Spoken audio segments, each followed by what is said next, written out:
जातीय जनगणना की जो डिमांड है वो बहुत टाइम से हो रही थी, क्या वजह हो सकती है जो इतना डिले हुआ? देखिए, इसका डिले होने का बहुत सारे कारण है। 14 से पहले दूसरी सरकार थी जो सपोर्ट नहीं कर रही थी।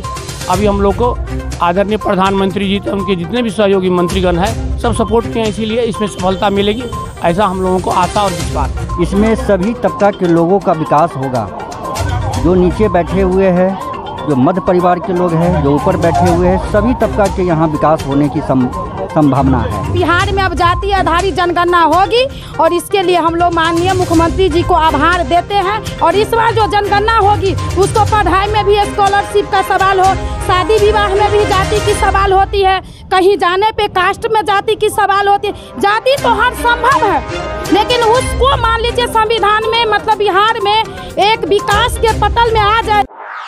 नमस्कार, मैं सुमित और आप अभी देख रहे हैं फ्रंटलाइन 24। अभी हम लोग मधुबनी के समाहरणालय के समक्ष उपस्थित हैं और मैं आपको बता दूं कि यहाँ पे जेडीयू के कार्यकर्ताओं के द्वारा जो है एक पद यात्रा निकाली गई थी जिसका नाम आभार यात्रा रखा गया था और ये जातीय जनगणना को लेकर ये यात्रा यहाँ पे निकाली गई है।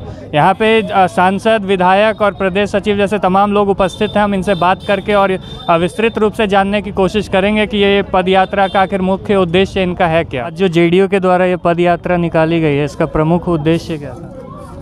देखिए, हमारे आदरणीय मुख्यमंत्री के प्रति हमारे मधुबनी जिलावासी जितने भी जनप्रतिनिधिगण हैं, हमारे जितने भी कार्यकर्ता हैं, पदाधिकारी हैं हमारे पार्टी के, उनके प्रति आभार व्यक्त किए हैं कि हमारे आदरणीय मुख्यमंत्री जी जो बरसों से सपना देख रहे थे कि जातिगत जनगणना होना चाहिए और ये मैसेज लोगों में जाना चाहिए कि हम किस जाति के कितने लोग हम बिहार में बसते हैं और उनको लाभ मिलता है कि नहीं मिलता है। कभी कभी देखे होंगे जब इलेक्शन होता है तो इलेक्शन में अगर 10,000 किसी को जनसंख्या बल है तो बोलेंगे नहीं मेरा 2 लाख है, तो कंफ्यूज हो जाता है उसमें हमारा आदरणीय नेतागण।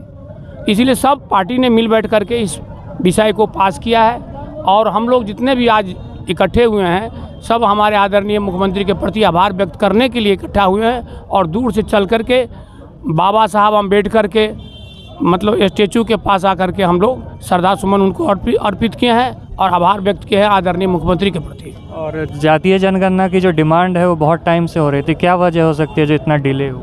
देखिए, इसका डिले होने का बहुत सारे कारण है।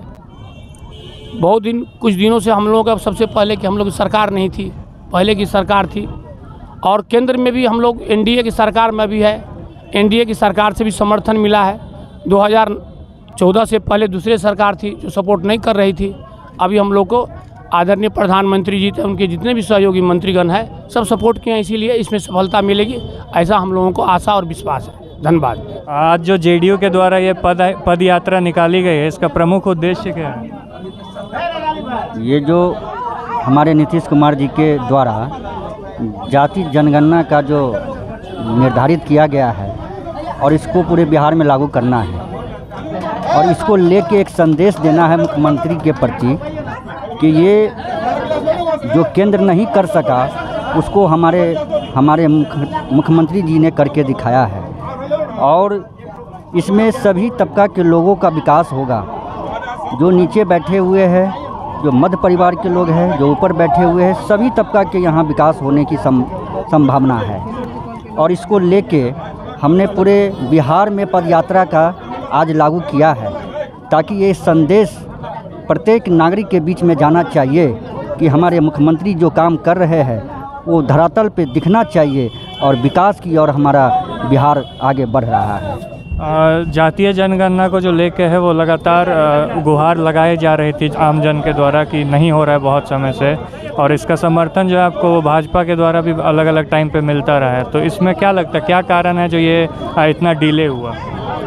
इसमें डिले की कोई बात नहीं है। हमने इससे पहले भी हमारे मुख्यमंत्री जी ने कहा था कि जातीय जनगणना होना है और कुछ कारण बस बीच में कोरोना का समय आ गया, बहुत छोटी छोटी प्रॉब्लम थी, उसको सब सॉल्व हो गया है और सारे दल के लोग हम लोग बैठक करके इस नियम को लागू करने का हम लोगों ने फैसला किया है। आज वो पूरा हो गया है।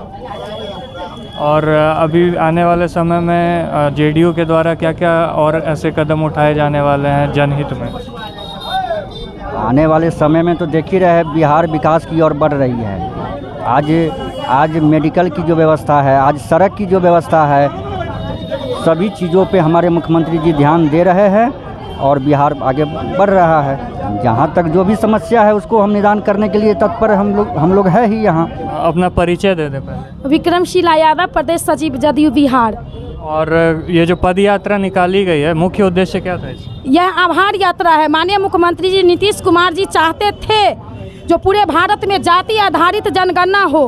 अगर जाति आधारित जनगणना होती है तो कितने जाति की कितनी मतलब जनसंख्या है, उसके अनुसार आगे भविष्य में जो योजना बनाई जाती है, विकास की योजना है, जैसे शिक्षा, स्वास्थ्य, रोजगार, सड़क डेवलपमेंट और जितना हो उसके आधार में। लेकिन प्रधानमंत्री जी ने नहीं माने, तो माननीय मुख्यमंत्री जी ने बिहार में सर्वदलीय मीटिंग करके जाति आधारित जनगणना के लिए प्रस्ताव पास कर दिए हैं और बिहार में अब जाति आधारित जनगणना होगी। और इसके लिए हम लोग माननीय मुख्यमंत्री जी को आभार देते हैं। उसी के लिए साधुवाद के लिए आज हम लोगों ने पूरे बिहार में आभार यात्रा, पूरे डिस्ट्रिक्ट में जितने पूरे बिहार में डिस्ट्रिक्ट है, अपने पार्टी ऑफिस से लेकर समाहरणालय के मुख्य गेट तक हम लोग नारा लगाने का काम किए हैं और आभार व्यक्त किए हैं। और आप कहते हैं क्या फ़ायदा होगा? मान लीजिए क्या है, जो जिसको जितना वोट देता है उसको वैसा फ़ायदा होता है।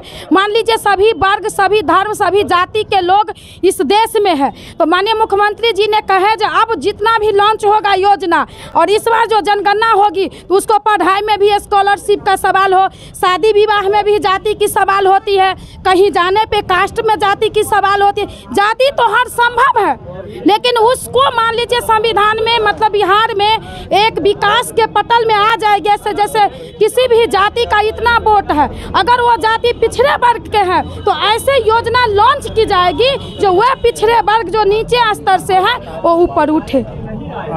बिहार के जो भी भाजपा के ऐसे सदस्य हैं, जब उनसे हमने सवाल किया था जातीय जनगणना को लेकर तो उन्होंने अपना समर्थन दिखाया था, बट केंद्र में जैसा आपने भी बोला कि मोदी सरकार से समर्थन उतना नहीं मिला, क्या वजह हो सकती है? वो सेकेंडरी चीज़ है। माननीय मुख्यमंत्री जी से बड़ा होते प्रधानमंत्री, और प्रधानमंत्री को प्रस्ताव देने का एक अधिकार है, किन्हीं को, आपको, हमको, आज माननीय मुख्यमंत्री MP MLA को, वो नहीं माने सेकेंडरी चीज़ है। और माननीय प्रधानमंत्री जी ने शायद ये भी कह दिया आप अपने का अगर माने तो अपना स्टेट में लागू कर सकते हैं। हमारे स्टेट में अब लागू होगी और अगले मंथ से जो हो उनको पदभार मिला गया है, पूरे गांव में जाके जाति आधारित जनगणना होगी, रिपोर्ट बनेगी और उसके बाद सब चीज़ में फायदा होगा। चुनाव हो, बोले ना, पढ़ाई लिखाई, स्वास्थ्य, रोजगार, डेवलपमेंट, सब चीज़ में सुधार होगा। कि आपने सांसद, विधायक, प्रदेश सचिव सबसे सुना है कि ये जातीय जनगणना आखिर इम्पोर्टेंट क्यों है और कैसे इससे बिहार के समुचित विकास में इसका क्या योगदान होगा, तो इस तरह की जो भी न्यूज़ और अपडेट्स होंगे वो हम अपने चैनल के माध्यम से आपसे साझा करते रहेंगे।